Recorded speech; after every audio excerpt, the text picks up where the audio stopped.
میں ظفر بول رہا ہوں کراچی سے۔ مجھے یہ معلومات کرنی ہے کہ ہم جو 11ویں شریف کرتے ہیں یہ جائز ہے کہ نہیں؟ 11ویں شریف کرنا بالکل جائز ہے۔ 11ویں شریف در حقیقت یہ اصال ثواب ہے۔ جی حضور سیدی غوث اعظم رضی اللہ تعالی عنہ کا جو وصال مبارک ہے وہ 11 ربیع الثانی کو ہوا، اور مسلمان ان کے عرس پر نہ صرف 11 ربیع الثانی کو بلکہ عام جو ہے وہ مہینوں میں بھی ہر 11ویں تاریخ کو حضور سیدی غوث اعظم رضی اللہ تعالی عنہ کی نیاز کرتے ہیں۔ نیاز در حقیقت اصال ثواب ہے کہ بندہ جو ہے وہ کچھ پڑھ کر یا کچھ پکا کر لوگوں میں تقسیم کرتا ہے۔ مقصود اس کا یہ ہوتا ہے کہ اس کا ثواب جو میں نے کیا ہے، نیاز کی ہے یا میں نے پڑھا ہے، اس کا ثواب جو ہے وہ میں حضور سیدی غوث اعظم رضی اللہ تعالیٰ عنہ کی بارگاہ میں پیش کروں۔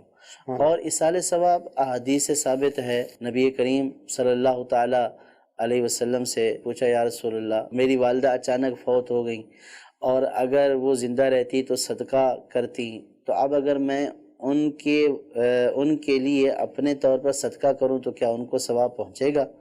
تو نبی کریم صلی اللہ تعالیٰ علیہ وسلم نے اس کی اجازت دی ہے، تو صدقے کا ثواب پہنچتا ہے۔ بلکہ احادیث پاک میں آیا ہے، مضامین یہ ہیں حدیث پاک کے کہ جس طرح ڈوبتے کو تنکے کا سہارا ہوتا ہے، میت کو اپنے مرنے کے بعد قبر میں اپنے ورثاء کے لیے، اپنے عزیز و اقارب سے ثواب کے لیے ایسا ہی امید ہوتی ہے۔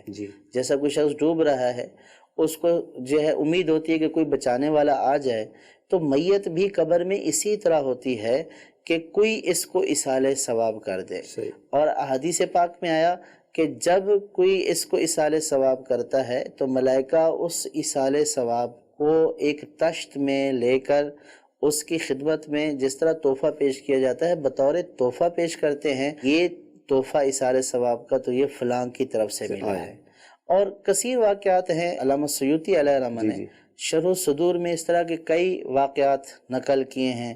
ایک بزرگ کا قول نقل کیا ہے کہ میں قبرستان میں داخل ہوا تو میں وہاں سو گیا، تو میں نے دیکھا کہ قبرستان میں تمام قبروں کے مردے جو ہے وہ جمع ہیں اور آپس میں کچھ تقسیم کر رہے ہیں۔ تو میں نے ان سے پوچھا یہ کیا ہوا، کیا قیامت قائم ہو گئی؟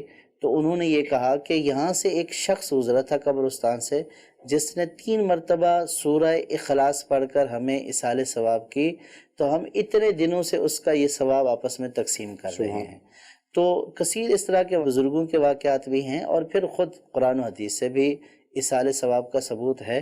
تو بعض لوگ جو ہے وہ عام طور پر لوگوں میں یہ کنفیوژن پیدا کرتے ہیں کہ نظر و نیاز تو اللہ تعالیٰ کے لیے ہونی چاہیے۔